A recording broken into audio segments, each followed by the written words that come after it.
Hi ദോബർദാൻ എല്ലാവർക്കും നമസ്കാരം. അപ്പോൾ ഇന്ന് അവധി ദിവസമാണ്. അപ്പോൾ എനിക്കിന്ന് അവധിയുള്ള കാരണം കൊണ്ട് പുറത്തേക്കൊക്കെ ഒന്ന് പോയി വരാമെന്ന് വെച്ചു. നല്ലോണം ഐസ് വീണ് കിടക്കുകയാണ്. അത് 2 ദിവസമായി ഈ അവസ്ഥയായിട്ട്. സ്നോ നന്നായിട്ട് പെയ്തിട്ടുണ്ട്. അപ്പോൾ വീട്ടിലിരിക്കാൻ പറ്റില്ല. എന്തെങ്കിലും സാധനങ്ങൾ മേടിക്കണമെങ്കിൽ തന്നെ നമ്മൾ പുറത്തേക്ക് ഇറങ്ങണം, ഇല്ലാണ്ട് പറ്റില്ല. അവിടെയൊക്കെ വീടുകളുടെ മുകളിലും അത്യാവശ്യം നല്ലോണം ഐസ് വീഴുന്നുണ്ട്. അപ്പോൾ ഒന്ന് തണുപ്പ് കാരണം പുറത്തേക്ക് ഇറങ്ങിയില്ലായിരുന്നില്ല.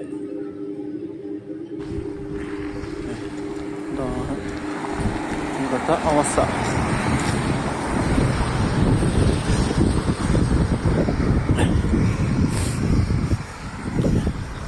ഇപ്പം -5 പക്ഷേ -8 വൈകുന്നേരം കാണിക്കുന്നുണ്ട്. 2 ദിവസമായിട്ട് മുഴുവൻ ഐസ് വീണേക്കുക. അപ്പോൾ ഇത് ഇവിടുത്തെ സ്ഥിര അവസ്ഥയാണ്. ഈ മഞ്ഞുകാലത്ത് സ്ഥിരം അവസ്ഥ. ഇപ്പോൾ കുറേയൊക്കെ മഞ്ഞ് പോയി എന്ന് പറയാം. ഐസ് ഉരുക്കി തുടങ്ങി. ഇതാണിപ്പോൾ പുറത്തേക്ക് തന്നെ ഇറങ്ങാൻ തോന്നണല്ലേ. ഇപ്പോൾ ഒരു 1:30 ആയിട്ടുണ്ട്. 1:30 നേരമായി കാരണം ഞാൻ ഒന്ന് പുറത്തേക്ക് ഇറങ്ങണം. ഒന്ന് കുറഞ്ഞിട്ടുണ്ട് തണുപ്പൊന്ന്. രാവിലെ ഒന്നും ഒരു രക്ഷ ഉണ്ടായിരുന്നില്ല തണുപ്പ്. ഈ റോഡിലത്തെ ഐസ് വന്ന് വണ്ടി വന്ന് നീക്കും. ഐസ് വണ്ടി വന്ന് നീക്കി ഈ സൈഡിലൊക്കെ കൂട്ടിയിട്ടൊക്കെ ഉണ്ട്. അതാണ് നല്ല പോലെ ഐസ് വീണ്ടുണ്ടായിരുന്നു. ഇപ്പം ഐസിന് ഉരുക്കി തുടങ്ങും. 2 ദിവസം ഇന്നലെ മിനിയാന്നൊക്കെ ഐസ് മഴയായിരുന്നു. ഈ അവസ്ഥയിലാണ് ഞങ്ങൾ വർക്ക് ചെയ്യുന്നതൊക്കെ. ഹീറ്ററുണ്ട്. ഹീറ്ററൊക്കെ കുറച്ച് കംപ്ലൈൻ്റ് ആണ്. അപ്പോൾ അതിലും ഒരു ഇതൊക്കെ പിടിച്ച് നിൽക്കുകയാണ്. ഒരു രക്ഷയില്ല. കോട്ടൊക്കെ ഉണ്ട്. ഗ്ലൗസും ഫുള്ള് കോട്ട് കാര്യങ്ങളൊക്കെ ഇട്ടിട്ടാണ് ഞങ്ങൾ പോകുന്നത്. വീടുകളൊക്കെ ഐസ്ക്രീം പോലെ നല്ല മഞ്ഞിൽ പതിഞ്ഞിരിക്കണ നല്ല രസമല്ലേ. നല്ല രസമുണ്ട്. എല്ലാവർക്കും കാണുന്നവർക്കൊക്കെ രസമുണ്ടാവും. പക്ഷേ ഞങ്ങൾക്കിതൊക്കെ എന്താ ഒരവസ്ഥ തന്നെയാണ്. ഇതൊക്കെ ജീവിക്കുകയാണ്, അല്ലാണ്ട് വേറെ രക്ഷയില്ലല്ലോ. ഇപ്പം ജോലി കാര്യങ്ങളൊക്കെ ആയിട്ട് ഇതൊക്കെ തന്നെ കാലാവസ്ഥ. പക്ഷേ വേനലായി കഴിഞ്ഞാൽ നല്ല ചൂടായിരിക്കും. സ്ഥിരം കാണുന്നൊരു ഡോഗാണത്. ഇവരൊക്കെ ഈ ഐസിൽ ജീവിക്കണമെന്ന് പറയുമ്പോൾ ഭയങ്കര ഇതാണ്. അപ്പോൾ ഞാൻ കടയിൽ പോകണം. കടയിൽ പോകുമ്പോൾ വാഹനങ്ങൾ ഹായ് അത് പിള്ളേർ യൂട്യൂബ് യെസ് ദോബ്രോ ഓക്കെ. പിള്ളേർ ഹായ് കാണിച്ചിട്ട് പോകണം. സ്കൂൾ വിട്ട് വരണത് ഉച്ചയ്ക്ക് വിട്ട് സ്കൂൾ വിടും. അപ്പോൾ അവർ യൂട്യൂബറാണോ എന്നൊക്കെ ചോദിക്കുകയാണ്. ഞാൻ ചെറിയ യൂട്യൂബറൊന്നും അവർക്കറിയില്ല. അവർ വിചാരിച്ച് വലിയ യൂട്യൂബറാണെന്ന് വിചാരിച്ചിട്ടുണ്ടോ. ആയിക്കോട്ടെ.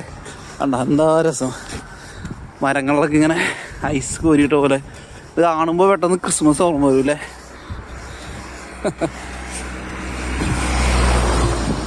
ഇത് ഈ ഇപ്പം എടുക്കുന്ന ഐസ് എന്ന് വെച്ച് കഴിഞ്ഞാൽ ഭയങ്കര ഡേഞ്ചറാണ്. ഇതിങ്ങനെ റോഡിലിങ്ങനെ കുന്നുകൂടി സൈഡിലേക്ക് കിടക്കുന്ന ഐസ് ഇവർ നീക്കിയിട്ട് അങ്ങനെ ഐസ് കിടന്ന് കട്ട പിടിക്കും.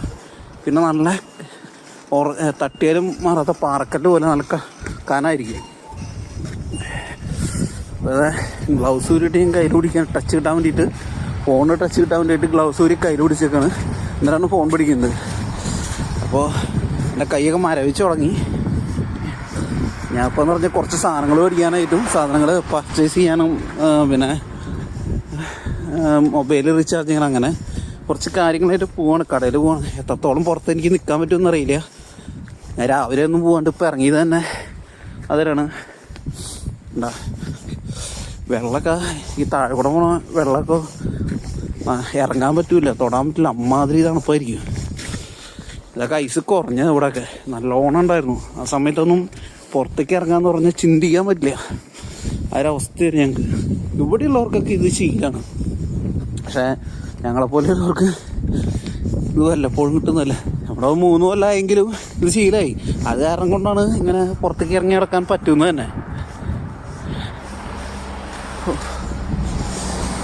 ഇതിനൊക്കെ ഡേഞ്ചറാണ് ഈ ഐസ് സ്നോ പെയ്യുന്ന സമയത്ത്. ഇവിടെ സ്നോ എന്നല്ല പറയുക, സ്നേക്ക് എന്നാണ് പറയുക. സ്നേക്ക് മഴയ്ക്ക് ഇവർ കിസ്സാന്ന് പറയും. അതാ ഒന്നുകൂടി ഇതൊക്കെ തന്നെയാണ് അവസ്ഥ. മരങ്ങളൊക്കെ വെട്ടി നിർത്തിക്കണോ. അത് ഈ മഞ്ഞ് കാരണം അത് വെട്ടി നിർത്തും ഐസുള്ള സമയത്ത്. എന്നിട്ട് വേനൽക്കാലത്ത് ഇത് പിടിച്ചു തരാൻ വേണ്ടിയിട്ട് ഇല ഇവിടെ ആദ്യം ഇലയല്ല വരിക, പൂക്കളാണ് വരിക. ഈ മരത്തിലൊക്കെ പൂക്കൾ വരും ആ കൊമ്പിലൊക്കെ നിൽക്കണോടത്ത്. എന്നിട്ട് ആ പൂക്കൾ വിരിഞ്ഞ് ഇലയൊക്കെ വരും. നല്ല ഭംഗിയാണ് ആ സമയത്ത്, നല്ല ഭംഗിയാണ് പൂക്കൾ മാത്രമായിട്ട് നിൽക്കണം കാണാനായിട്ട്. അപ്പോൾ അധികം നേരം എനിക്ക് ഷൂട്ട് ചെയ്യാൻ പറ്റില്ല, അത് പറ്റാത്ത അവസ്ഥയായിട്ടുണ്ട്. കൈയൊക്കെ മരവിച്ച് തുടങ്ങി ഭയങ്കരമായിട്ട്. ഇവിടെ ഹീറ്റിംഗ് ഒന്നും കിട്ടാനായിട്ട് എളുപ്പമില്ല. ഹീറ്റർ വേണമെന്ന് വെച്ച് കഴിഞ്ഞാൽ എന്തെങ്കിലും ഷോപ്പിൽ തന്നെ കയറേണ്ടി വരും. അതിനെന്തെങ്കിലും ആവശ്യം ഉണ്ടെങ്കിലേ നമുക്ക് കയറാൻ പറ്റുള്ളൂ. അപ്പോൾ ഞാൻ എന്തായാലും വീഡിയോ എനിക്ക് കൂടുതൽ കാഴ്ചകൾ കാണിക്കുന്നത് എനിക്ക് ആഗ്രഹമുണ്ട്. പക്ഷേ എൻ്റെ ഈ തണുപ്പിലധികം ഷൂട്ട് ചെയ്യാൻ പറ്റാത്തൊരു അവസ്ഥയായി പോയി. അത് കാരണം കൊണ്ടാണ്. അപ്പോൾ ഇനിയും ചെറിയ ചെറിയ വീഡിയോ ആയിട്ടൊക്കെ വരാം. അപ്പോൾ പരമാവധി പറ്റുമെന്നുണ്ടെങ്കിൽ ഒന്ന് സബ്സ്ക്രൈബ് ചെയ്ത് ലൈക്കും ഷെയറും കമൻറ്റൊക്കെ ഒന്ന് ചെയ്യുന്നു എന്തായാലും. ഓക്കെ, ഇത് തന്നെയാണ് എല്ലാ യൂറോപ്പ് രാജ്യത്തും അവസ്ഥ കേട്ടോ. നമ്മുടെ ഒരു ചെറിയ സ്ഥലമാണ്, അപ്പോൾ അവിടുത്തെ അവസ്ഥ ഇങ്ങനെയാണ്.